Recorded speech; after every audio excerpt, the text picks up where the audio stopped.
Hi hello నమస్తే సర్లారెడ్డి. ఈరోజు నేను ఒకటి చెప్పాలా. తెలుగులో సామెతలు ఉంటాయి కదా, చాలా ఉంటాయి సామెతలు. మనము ఏ సందర్భంలో ఈ సామెత యూజ్ చేస్తాము అనే దాని గురించి నేను చెప్తాను. ఇప్పుడు మనము రకరకాల మనుషులు ఉంటారు. అంటే మనకి ఏదైనా అవసరం వచ్చినప్పుడు మనం ఏం చేస్తామంటే తెలియకుండా ఇచ్చే వాళ్ళని వదిలేసి ఇయ్యని వాళ్ళ దగ్గరికి వెళ్ళి అడుగుతాం, సఫర్ అవుతాం కూడా. అంటే ఇస్తారనేసి లోపల ఫీల్ అయిపోతాం. కానీ ఆ టైంలో మనకి వర్కౌట్ అవ్వదు. ఆ టైంలో వాళ్ళు అంటారనమాట, అరే పాలిచ్చే బర్రెని నిష్పెట్టి తన్నెబర్రె దగ్గరికి ఎందుకు వెళ్ళినవురా అనేసి. అంటే సహాయం చేసేటోళ్ళని వదిలేసి పనికిరాని వాళ్ళ దగ్గరికి పోతే ఏమొస్తుంది అని అర్థం. అంటే ఈ సామెతలు నిజానికి తెలుగులో చాలా ఉంటాయండి.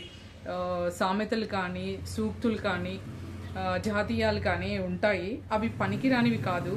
అవి జీవితంలో ఎంతో అనుభవంతో పూర్వీకులు అనుభవించినటువంటి ఏదైతే విధానం ఉంటుందో దాన్ని సామెతల రూపంలో రాసి మనకు తెలుగులో పెడతారు. అందుకే పిల్లలకి అంటే స్టూడెంట్స్కి ఇది చాలా అవసరం ఫ్యూచర్లో అని చెప్పేసి ఇస్తుంటారనమాట. అంటే ఏదైనా అంతే, సహాయము అయినా ఏదైనా సరే, చదివే పిల్లవాళ్ళని విడిచిపెట్టి చదివిన వాళ్ళు ఇట్లా రకరకాలుగా అంటుంటారనమాట.